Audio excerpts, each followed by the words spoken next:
আসসালামু আলাইকুম সবাইকে, আমি জান্নাতুল তাবাসসুম। বাংলাদেশের সর্বপ্রথম ডিজিটাল পূর্ণাঙ্গ বই ইজি বায়োলজি বইয়ের পক্ষ থেকে সকল নবম এবং দশম শ্রেণীর শিক্ষার্থীদের জানাচ্ছি আন্তরিক শুভেচ্ছা। আমাদের ইজি বায়োলজি বইতে বেসিক কনসেপ্ট থেকে শুরু করে প্রত্যেকটা বোর্ডের সৃজনশীল প্রশ্ন, MCQ suggestion, road two mission 100 suggestion, তোমাদের সাইক্লোন সাজেশন, এমনকি বোর্ড অ্যানালিসিস অন্তর্ভুক্ত করা হয়েছে। এই সকল টপিকের সাথে তোমাদের অসংখ্য কিউআর কোড দেওয়া হয়েছে। তোমরা যখনই কোনো প্রশ্ন সলভ করতে যাবা, যখনই কোনো সমস্যায় পড়বা, এখন আর কোনো দুশ্চিন্তা নেই, তোমরা শুধু কিউআর কোডটা স্ক্যান করবে এবং আমরা হাজির হয়ে যাব তোমাদের সেই প্রশ্নের সমাধান দেওয়ার জন্য। তাহলে আমাদের বইয়ের সাথে কিন্তু শিক্ষক তোমরা ফ্রি পাচ্ছ।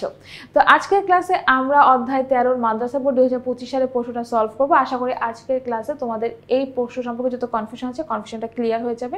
তো চলো আজকের ক্লাসটা আমরা শুরু করে দিই। দেখো এখানে উদ্দীপকটা কি দিয়েছে, মাহবুব সাহেবের পুকুরের পানি বেশ নীলাভ, তার বাবা এটি পৈতৃক সম্পত্তি হিসেবে পেয়েছেন। তিনি এখানে কয়েক ধরনের মাছ চাষ করেন। বাবা এবং ছেলে রাতের খাবার শেষে টিভিতে পরিবেশ বিষয়ক একটা সচেতনতামূলক অনুষ্ঠান দেখছিল। সেই অনুষ্ঠানে একজন পরিবেশবিদ বলেন, মানুষ বর্তমানে তার নিজের অস্তিত্ব রক্ষার্থে পরিবেশ সংরক্ষণের কথা চিন্তা করছে, এবং তিনি আরও বলেন পরিবেশ সংরক্ষণের জন্য জীববৈচিত্র্য সংরক্ষণ অত্যাবশ্যক। হ্যাঁ, খুবই গুরুত্বপূর্ণ একটা কথা বলেছেন। এখন আমরা এই উদ্দীপক রিলেটেড যে প্রশ্নগুলো আছে সেগুলো সলভ করব। প্রথম প্রশ্ন হচ্ছে খাদ্যজাল কি? খাদ্যজাল হচ্ছে কয়েকটা খাদ্য শিকড় মিলে একত্রিত হয়ে যে জালের মতো গঠন তৈরি করে, সেটাই হচ্ছে খাদ্যজাল। আমরা সুন্দর করে সংজ্ঞাটা দিয়ে দেবো, এখানে কোনো উদাহরণ দেওয়ার প্রয়োজন নাই। যদি ক্ষয়ের জন্য প্রশ্ন আসতো, এটা অবশ্যই তোমাকে বুঝিয়ে দিতে হতো যে খাদ্যজাল বলতে আসলে কাকে বোঝানো হচ্ছে, কয়টা খাদ্য শিকড় মিলে খাদ্যজাল তৈরি হচ্ছে এবং খাদ্য শিকড়গুলো কিভাবে অবস্থান করে। ঠিক আছে, এভাবে করে তোমাকে কিন্তু অনুধাবনমূলক উত্তর দিতে হতো, কিন্তু যখন জ্ঞানমূলক প্রশ্ন আসবে শুধু সংজ্ঞার অ্যান্সারটা দিলেই হবে। তারপরে প্রশ্ন দেখো, অ্যান্টিবায়োটিক বলতে কি বোঝায়? আচ্ছা, একটা জীব কর্তৃক সৃষ্ট জৈব রাসায়নিক পদার্থের কারণে যদি অন্য জীবের বৃদ্ধি ও বিকাশ আংশিক বা সম্পূর্ণরূপে বাধাপ্রাপ্ত হয় অথবা মৃত্যু ঘটে, তবে সেই প্রক্রিয়াকে অ্যান্টিবায়োটিক বলে। অ্যান্টিবায়োটিক হচ্ছে একটা ঋণাত্মক আন্তঃক্রিয়া। এই আন্তঃক্রিয়াতে কি হয়, একটা জীব কর্তৃক যে রাসায়নিক পদার্থ তৈরি হচ্ছে, সেই জীবের রাসায়নিক পদার্থের জন্য যদি তার আশেপাশে থাকা কোনো জীবের বৃদ্ধিটা থেমে যায় বা বৃদ্ধিটা নষ্ট হয়ে যায় বা বিকাশটা বাধাপ্রাপ্ত হয়, এবং অনেক সময় যদি সেই রাসায়নিক পদার্থের কারণে ওই জীবটার মৃত্যু ঘটে, তখন ওই প্রক্রিয়াটিকে আমরা বলবো অ্যান্টিবায়োটিক প্রক্রিয়া। তো অ্যান্টিবায়োটিক প্রক্রিয়া কিন্তু আমাদের আশেপাশে পরিবেশে আমরা দেখতে পারি, হয়তো বুঝতে পারি না, বাট আছে এই ধরনের সম্পর্ক। তো এই ধরনের সম্পর্কে কিন্তু অবশ্যই একজন ক্ষতিগ্রস্ত হচ্ছে। কে ক্ষতিগ্রস্ত হচ্ছে? যে মারা যাচ্ছে বা যার বিকাশ নষ্ট হয়ে যাচ্ছে, সেই হচ্ছে কি ক্ষতিগ্রস্ত হচ্ছে, কিন্তু আরেকজন অবশ্যই লাভবান হচ্ছে।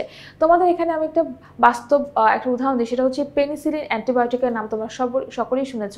পৃথিবীর সর্বপ্রথম অ্যান্টিবায়োটিক হচ্ছে পেনিসিলিন। এখন এই পেনিসিলিন যে অ্যান্টিবায়োটিক, সেটা কীভাবে আবিষ্কার হয়েছিল? আলেকজান্ডার ফ্লেমিং পেনিসিলিয়াম ছত্রাক নিয়ে যখন কাজ করছিলেন, পেনিসিলিয়াম নামের ছত্রাক তিনি একটা কালচারে রেখেছেন, তার আশেপাশে তিনি ব্যাকটেরিয়া দিয়েছেন, মানে ব্যাকটেরিয়ার ভিতরে পেনিসিলিয়াম ছত্রাকটাকে রেখেছিলেন। তো পেনিসিলিয়াম ছত্রাক থেকে এমন এক ধরনের রাসায়নিক পদার্থ বের হলো, সেই রাসায়নিক পদার্থের জন্য তার আশেপাশে থাকা ব্যাকটেরিয়াগুলো মারা গেছে, সবাই মারা গেছে। তখন তার এই আইডিয়া থেকে আসলো, তাহলে আমি তো এখান থেকে ওষুধ বানাতে পারি। তার মানে তিনি তখন ওই পেনিসিলিয়াম ছত্রাক থেকে একটা ওষুধ বানালেন, একটা অ্যান্টিবায়োটিক বানালেন, যার নাম হচ্ছে কি পেনিসিলিন অ্যান্টিবায়োটিক। তো ওই পেনিসিলিন অ্যান্টিবায়োটিক কিন্তু তখন অনেক প্রাণঘাতী রোগ থেকে মানুষদের সুরক্ষা দিয়েছিল। কারণ এই পেনিসিলিন ব্যাকটেরিয়া কি করে, পেনিসিলিন যে অ্যান্টিবায়োটিকটা সেটা কি করে, ব্যাকটেরিয়াকে ধ্বংস করে ফেলে। তাহলে ব্যাকটেরিয়া যার শরীরে আছে বা যে ব্যাকটেরিয়াকে আক্রমণ করছে, ওই ব্যাকটেরিয়া তখন আর বৃদ্ধি চালাতে পারে না, তার বিকাশটা বাধাপ্রাপ্ত হয় এবং তারা হচ্ছে কি মারা যায়। তো এইটা হচ্ছে একটা অ্যান্টিবায়োটিক্সের উদাহরণ এবং একটা বাস্তব উদাহরণ, এবং এটা খুব উপকার করেছে মানুষের। এখানে মানুষের উপকৃত হচ্ছে, পেনিসিলিয়াম ছত্রাকও উপকৃত হচ্ছে, কিন্তু ক্ষতিগ্রস্ত কে হচ্ছে? ব্যাকটেরিয়া ক্ষতিগ্রস্ত হচ্ছে। কিন্তু সেই ক্ষতিগ্রস্ত হলে আমাদের কিছু না, কারণ সেই ব্যাকটেরিয়া আমাদের শরীরে রোগ বালাই তৈরি করছে। তাহলে এই অ্যান্টিবায়োটিক ব্যাকটেরিয়া কিন্তু এখানে অবশ্যই একজন হচ্ছে ক্ষতিগ্রস্ত হচ্ছে এবং আরেকজন কিন্তু উপকৃত হচ্ছে, এবং এভাবেই কিন্তু পরিবেশের ভারসাম্য বজায় রাখছে। তারপরে দেখো, মাহবুব সাহেবের বাবার উল্লেখিত পৈতৃক সম্পত্তিটির বাস্তুতন্ত্র বর্ণনা করো। যখন এরকম অনুধাবনমূলক প্রশ্নে পড়ে, যখন আমরা প্রয়োগমূলক প্রশ্নে যাব, তখন আমাদের এই অনুধাবনমূলক প্রশ্নের মতোই এখানে জ্ঞানমূলক উত্তরটা আগে দিতে হবে। অর্থাৎ আমাকে প্রথমে বলতে হবে তার বাবার পৈতৃক সম্পত্তিটা কি, সেখানে কোন বাস্তুতন্ত্র আমাদের চোখে পড়ছে। তাহলে আমরা একটু যাই উদ্দীপকে কি বলেছে, মাহবুব সাহেবের পুকুরের পানি বেশ নিলাম, তার মানে পুকুরের কথা বলছে। তার বাবা এটা পৈতৃক সম্পত্তি হিসেবে পেয়েছিলেন, তাহলে পুকুরটা পৈতৃক সম্পত্তি হিসেবে পেয়েছিলেন। পুকুরে কোন বাস্তুতন্ত্র রয়েছে, জলজ বাস্তুতন্ত্র রয়েছে। তার মানে আমাদের এখানে পৈতৃক সম্পত্তিটার বাস্তুতন্ত্র অর্থাৎ জলজ বাস্তুতন্ত্র ব্যাখ্যা করতে হবে, এবং এই ধরনের প্রশ্নের উত্তরে অবশ্যই ছবি তোমরা দিবা।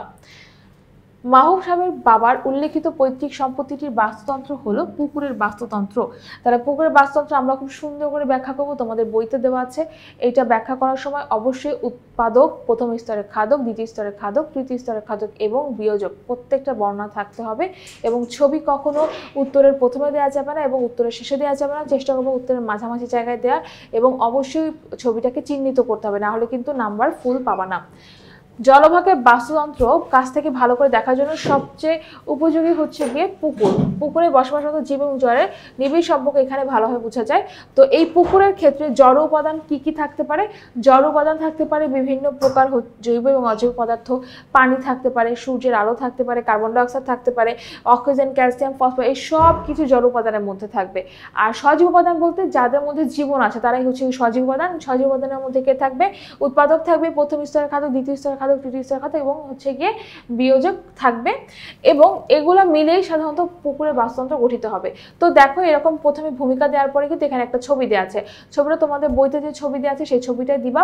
সেই ছবিটা অবশ্যই আঁকার পরে তোমাদের ডান পাশে চিহ্নিত করে দিবে, প্রথম স্তরের খাদক কোনটা, দ্বিতীয় স্তরের খাদক, তৃতীয় স্তরের খাদক কোনটা, বিয়োজক কোনটা, ঠিক আছে। আচ্ছা, এবং এখানে আমরা হচ্ছে দুই পাশে না দিয়ে চিহ্নিত করব এক পাশে। এখানে উৎপাদক হিসেবে দুই ধরনের উৎপাদক দেখা যাচ্ছে, একটা হচ্ছে ম্যাক্রোফাইট, একটা হচ্ছে ফাইটোপ্ল্যাঙ্কটন। ম্যাক্রো মানে হচ্ছে কি বড়, আর ফাইট মানে হচ্ছে কি উদ্ভিদ, ঠিক আছে। আবার এখানে দেখো ফাইটোর প্ল্যাঙ্কটনের, ফাইটো অর্থ হচ্ছে কি উদ্ভিদ, আর প্ল্যাঙ্কটন মানে ক্ষুদ্র, তার মানে ফাইটোপ্ল্যাঙ্কটন মানে ক্ষুদ্র উদ্ভিদদের বোঝানো হচ্ছে।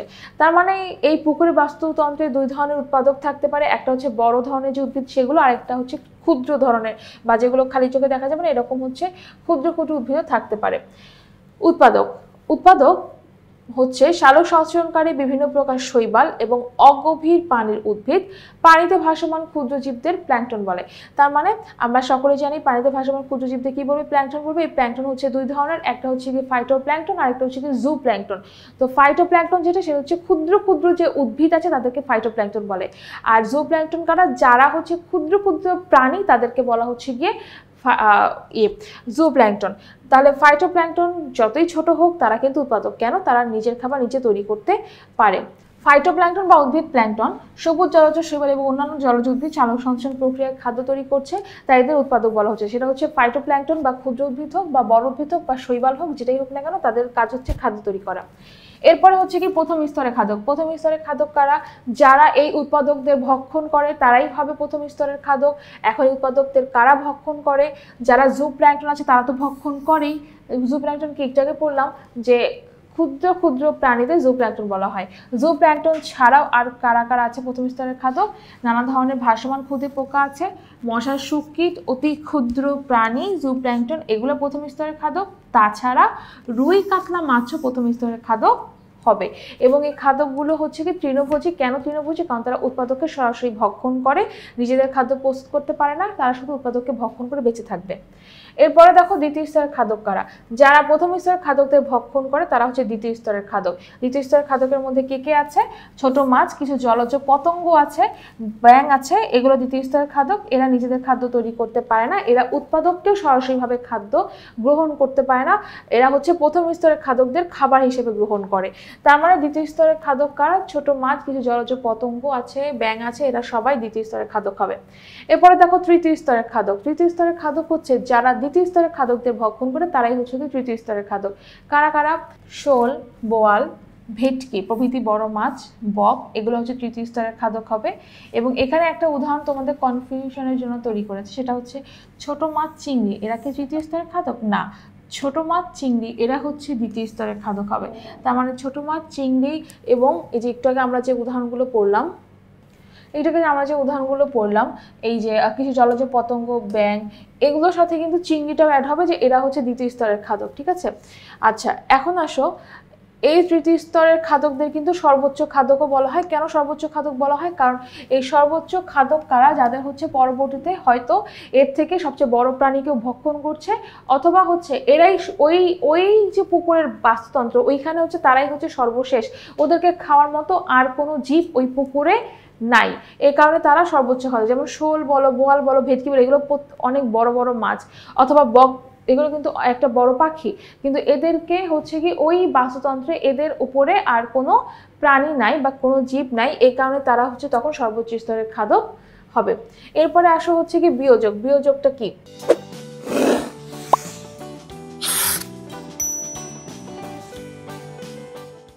বিয়োজক হচ্ছে পুকুরের পানিতে বহু ছত্রাক এবং ব্যাকটেরিয়া মৃতজীবী হিসেবে বসবাস করে, এদেরকে হচ্ছে বিয়োজক বলা হয়। এই বিয়োজকগুলো কোথায় থাকে? পানিতে ভাসমান অবস্থায় থাকতে পারে, অথবা পানির নিচে, অর্থাৎ হচ্ছে যে মাটির মধ্যে, কাদার মধ্যে এরা বসবাস করতে পারে। এরা কি করে? এরা জীবিত এবং মৃত প্রাণীদের আক্রমণ করে। এরা যে মৃত প্রাণী আছে তাদের সেই মৃত প্রাণীদের হচ্ছে পচিয়ে ফেলতে পারে। এরা তাদের হচ্ছে যে জীবদেহকে পচিয়ে ফেলে তাদের মধ্যে যে পুষ্টি উপাদানগুলো সেগুলো মাটিতে মিশিয়ে ফেলতে পারে, এবং এই মাটিতে মিশানোর পরে মাটিটা কিন্তু তখন উর্বর হয়, এবং এদের দেহ থেকে যে পুষ্টি উপাদানগুলো পাওয়া যাচ্ছে, যে যে অজৈব উপাদানগুলো পাওয়া যাচ্ছে, সেটা পুনরায় উৎপাদকের ব্যবহার উপযোগী হয়। তার মানে উৎপাদক বা সবুজ জলজ শৈবাল এরা ব্যবহার করতে পারে। ঠিক আছে, এইসব বিয়োজিত উপাদানগুলো আবার পুকুর উৎপাদক শ্রেণীর জীব ব্যবহার করে, যেটা আমি তোমাদেরকে বললাম যে এই মানে জলজ বাস্তুতন্ত্র যেটা, সেখানেও কিন্তু বিয়োজক সেম কাজ করবে মাটির মধ্যে থাকা বিয়োজকদের মতো, অর্থাৎ যে স্থলজ পরিবেশে মাটির মধ্যে যে বিয়োজকগুলো থাকে, ব্যাকটেরিয়া বা ছত্রাকগুলো থাকে, তাদের মতো সেম কাজ করবে। বিয়োজকের কাজ সব জায়গায় হচ্ছে সেম হবে, সে মাটির মধ্যে থাকুক বা হচ্ছে কি পানির মধ্যে থাকুক। তাহলে আমরা বুঝতে পারছি যে এই বাস্তুতন্ত্রের পরিবেশে ভারসাম্য রক্ষায় অবশ্যই আমাদের যে পুকুরের বাস্তুতন্ত্র সেটা অনেক গুরুত্বপূর্ণ। শুধু পুকুরের বাস্তুতন্ত্র না, অন্যান্য বাস্তুতন্ত্রেরও ভূমিকা অপরিসীম। এরপরে প্রশ্নটা আছে, উদ্দীপকের উল্লিখিত পরিবেশবিদের উক্তিটি তোমার পাঠ্যপুস্তকের আলোকে মূল্যায়ন করো। পরিবেশবিদ কি বলেছে? পরিবেশ সংরক্ষণের জন্য জীববৈচিত্র্য সংরক্ষণ অত্যাবশ্যক। অবশ্যই তিনি একটা গুরুত্বপূর্ণ কথা বলেছেন, এটার সাথে আমরা একমত। এখন আমরা আমাদের বইতে যা আছে সেটার সাথে মিলিয়ে এটার অ্যান্সার করব। তাহলে আমাদের বইতে তোমরা দেখবা যে জীববৈচিত্র্যের সংরক্ষণ নিয়ে একটা পুরো টপিকই আছে, আমরা সেখান থেকে অ্যান্সারটা দিয়ে দিব। উদ্দীপকে উল্লিখিত পরিবেশবিদের উক্তিটি হলো যা আছে সেটা আমরা দিয়ে বলবো যে উক্তিটি যথার্থ এবং সত্য। এটা হচ্ছে আমাদের জ্ঞানমূলক উত্তর। যদি তোমার মনে হয় যে এটা না, এটা আংশিক সত্য, তাহলে আমি বলবো আংশিক সত্য। যদি মনে হয় যে না এটা যথার্থ না, তাহলে আমি বলবো যথার্থ নয়। তবে সাধারণত এইসব ক্ষেত্রে যথার্থ উক্তিটি তোমাদের বলবে দিতে। পরিবেশে যেসব জীব বা প্রাণীকে একসময় অপ্রয়োজনীয় এবং অবাঞ্ছিত মনে করা হতো, সময় বিবর্তনে দেখা গেছে সেগুলি পরিবেশ সংরক্ষণে গুরুত্বপূর্ণ ভূমিকা পালন করে চলেছে। তার মানে আমাদের পরিবেশে এমন কিছু জীব আছে যাদেরকে আমাদের মনে হয় যে এটা না থাকলেই তো ভালো। যেমন আমরা অনেকে তেলাপোকা ভয় পাই, বা আমরা অনেকে টিকটিকি ভয় পাই। তা আমরা কি বলি? আমরা বলি কিন্তু এটা না থাকলেই তো ভালো। কিন্তু তুমি চিন্তা করো, তেলাপোকা বা টিকটিকি যদি না থাকে তাহলে কিন্তু বাস্তুতন্ত্রের স্থিতিশীলতা বজায় থাকবে না। কেন থাকবে না? কারণ তেলাপোকাও তো কারো না কারো খাবার, বা টিকটিকিও তো কারো না কারো খাবার। তো এরা যদি না থাকে, তো ওই খাবারের চাহিদা পরিমাণটা কিন্তু তখন কি হয়ে যাবে? তখন অনেক বেড়ে যাবে। খাবার নাই কিন্তু চাহিদাটা অনেক বেশি, তখন হচ্ছে কি সেই প্রাণীগুলো বা সেই জীবগুলো অনাহারে পড়বে। তার মানে অবশ্যই প্রত্যেকটা প্রাণী, ক্ষুদ্র পিঁপড়া থেকে শুরু করে সর্ববৃহৎ মানে হাতি পর্যন্ত, সবারই কিন্তু আমাদের এই পরিবেশের প্রয়োজন আছে, কেউ অবাঞ্ছিত না। একসময় যুক্তরাষ্ট্রের চেসাপিক উপকূলে ছিল অসংখ্য ঝিনুক, সেগুলো মাত্র 3 দিনে গোটা এলাকার পানি পরিশুদ্ধ করতে পারত, কিন্তু এখন সেই ঝিনুকের শতকরা হচ্ছে 99% বিলুপ্ত হয়ে গেছে। তার মানে 1 ভাগ মাত্র আছে। তাহলে কি, যেই ঝিনুকরা ছিল তারা পানি পরিষ্কার করে ফেলতো, এখন সেই ঝিনুকগুলো না থাকার কারণে 1 বছরে তার পানি পরিষ্কার হতে পারছে না। তাহলে অবশ্যই ঝিনুকের প্রয়োজন আছে। এই কারণে উপকূলের পানি ক্রমশই কর্দমাক্ত হচ্ছে, পানিতে অক্সিজেনের পরিমাণ হ্রাস পাচ্ছে। যদি পানিতে ময়লা বেশি থাকে তাহলে পানিতে অক্সিজেনের পরিমাণটা কি হয়ে যাবে? কমে যাবে। একটা পূর্ণবয়স্ক ব্যাঙ একদিনে তার ওজনের সম পরিমাণ পোকামাকড় খেয়ে ফেলতে পারে। তার মানে একটা ব্যাঙের ওজন যদি 40 গ্রাম হয়, তাহলে কিন্তু সে 40টার মতো পোকা খেতে পারবে। এখন এই পোকামাকড় আমাদের ফসলের ব্যাপক ক্ষতি সাধন করে, কিন্তু নানা ধরনের কীটনাশক ব্যবহারের ফলে ব্যাঙ ধ্বংস হয়ে যাচ্ছে। পাখিদের প্রধান খাদ্য হচ্ছে কীটপতঙ্গ, এর মধ্যে মানুষ এবং ফসলের জন্য ক্ষতিকর কীটপতঙ্গই বেশি। তাহলে যখন এই পোকামাকড় যে খেয়ে ফেলতে পারতো, ও ব্যাঙ হচ্ছে পোকামাকড় সাফ করে ফেলছে, কিন্তু যখন আমরা কীটনাশক দিচ্ছি তখন ব্যাঙের ক্ষতি হচ্ছে, ব্যাঙ মারা যাচ্ছে, কীটপতঙ্গও কিন্তু মারা যাচ্ছে, তার সাথে সাথে এই উপকারী ব্যাঙও আমাদের হারিয়ে যাচ্ছে। আবার পাখিদের প্রধান খাদ্য কি? কীটপতঙ্গ, আমরা সকলেই জানি। এই পাখিগুলো আমাদের গাছপালা বা বলো বা ফসলের বলো পোকামাকড় খেয়ে সে গাছপালার ক্ষতি থেকে বাঁচিয়ে রাখে। কিন্তু দেখা যায় এই কীটপতঙ্গ বা এই যে পাখি যদি কোনো কারণে বিলুপ্ত হয়ে যায় বা পাখির যদি পরিমাণ কমে যায়, তখন কিন্তু কীটপতঙ্গগুলো খেয়ে আমাদের ফসলগুলোকে পোকামুক্ত রাখতে পারবে না। পেঁচা, ঈগল, চিল, বাজ পাখি এগুলো হচ্ছে আমরা জানি শিকারী প্রজাতি। এরা কি করে? শিকার করে। কিন্তু শকুন এবং কাক প্রভৃতির জঙ্গল যদি সাফ না করে তাহলে কিন্তু রোগ জীবাণুতে পৃথিবী সয়লাব হয়ে যেত। তার মানে কি আমাদের পৃথিবীতে পেঁচা বলো, ঈগল বলো, চিল বলো, এই যে শিকারী প্রজাতি বলো, বা হচ্ছে যারা শকুন, চিল রয়েছে, কাক, যারা হচ্ছে প্রকৃতির জঞ্জাল সাফ করে, যারা ধাঙর, এরা কিন্তু কেউ যদি পৃথিবীতে না থাকতো তাহলে কিন্তু পৃথিবীতে ময়লা থাকতো, তা পৃথিবী হচ্ছে গিয়ে দুর্গন্ধময় হয়ে যেত, রোগ জীবাণুতে সবাই আক্রান্ত হয়ে যেত। তাহলে পরিবেশ থেকে কোনো প্রজাতি যদি বিলুপ্ত হয় তাহলে সেই পরিবেশের বাস্তুতন্ত্র স্থিতিশীলতা নষ্ট হয়ে যাবে। আমাদের এই পরিবেশের প্রত্যেকটা উপাদান, সেটা বড় হোক বা ছোট হোক, পেঁচা হোক বা কীটপতঙ্গ হোক বা হচ্ছে চিল হোক বা মাছ হোক, সবগুলোই কিন্তু একে অপরের উপর নির্ভরশীল, একে অপরের উপরে নির্ভর করে বেঁচে থাকে এবং এদের মধ্যে হচ্ছে গিয়ে একটা সম্পর্কের সৃষ্টি হয়েছে। এই পরিবেশের ভারসাম্য রক্ষার জন্য এই জটিল সম্পর্কের সৃষ্টি হয়েছে এবং এটা চলতে থাকবে। যদি কোনো কারণে একটা জীব হারিয়ে যায় তখন কিন্তু সেই খাদ্য শিকলে প্রভাব পড়বে, সেই খাদ্য শিকলে কোনো একটা জীব অনাহারে পড়বে, ওই অনাহারে পড়লে দেখা যাবে সেই জীবের সংখ্যাটা কমে যাবে, ফলে আলটিমেটলি সেই জীবটা বিলুপ্তির পথে চলে যাবে। তাহলে পরিবেশের কেবল একটা বিশেষ প্রজাতির বিলুপ্তি কিন্তু বিরাট বিপর্যয় ডেকে আনবে। কাজেই বাস্তুতন্ত্রের স্থিতিশীলতা রক্ষা করার জন্য জীববৈচিত্র্যের ভূমিকা অসম্ভবভাবে গুরুত্বপূর্ণ। আমরা পরিবেশ সংরক্ষণ করব, আমরা পরিবেশ দূষিত করব না, তাছাড়া এই যে অপ্রয়োজনীয়ভাবে কোনো জীবকে মেরেও ফেলবো না। দেখা যায় অনেকে এই যে দেখো সাপ বা ব্যাঙ এগুলোকে যদি পায়, খেলার ছলে হোক বা হচ্ছে সাপকে দেখেছে সাপ মেরে ফেলছে, খেলার ছলে হচ্ছে কোনো ব্যাঙ মেরে ফেলছে, অথবা হচ্ছে বাঘ বলো, হাতি বলো, এদেরকে মেরে ফেলছে। এদেরকে মেরে ফেলে লাভটা কি? এদেরকে মেরে ফেলে লাভ হচ্ছে আমাদের কোনো লাভ হবে না, এদের মেরে ফেললে আমাদেরই ক্ষতি।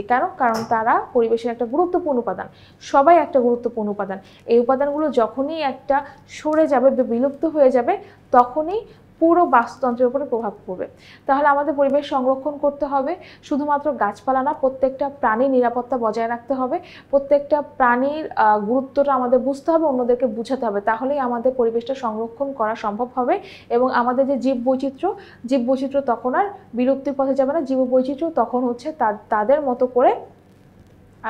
মতো করে আমাদের পৃথিবীটাকে ভালো রাখবে। ঠিক আছে, জীববৈচিত্র্য আমাদের পৃথিবীর জন্য দরকার এবং জীববৈচিত্র্য পরিবেশ সংরক্ষণের জন্য খুবই প্রয়োজন। জীববৈচিত্র্য সংরক্ষণ করতে হবে, প্রত্যেকটা প্রাণী নিরাপদ আবাসস্থল সৃষ্টি করতে হবে, তাহলে আমাদের পুরো পৃথিবী ভালো থাকবে। তো আজকের ক্লাসে আমরা মাদ্রাসা বোর্ডের 2025 সালের প্রশ্নটা সলভ করলাম। আশা করি তোমরা এই ক্লাসটা অনেক ভালো করে বুঝতে পেরেছো। তাহলে যারা এখনও ইজি বায়োলজি বইটি সংগ্রহ করনি, খুব দ্রুত আমাদের বইটি সংগ্রহ করে ফেলবে, কারণ তোমরা সকলেই জানো আমাদের বইতে ব্যবহার করা হচ্ছে অসংখ্য কিউআর কোড স্ক্যান করলেই আমাদের টিচাররা তোমাদের সামনে এসে হাজির হবে এবং তোমাদের সেই প্রশ্নের সমস্যার সমাধান করে দিবে। তাহলে আজকের ক্লাস আমি এখানেই শেষ করে দিচ্ছি। সবাই তাহলে ভালো থাকবে, সুস্থ থাকবে। আল্লাহ হাফেজ সবাইকে।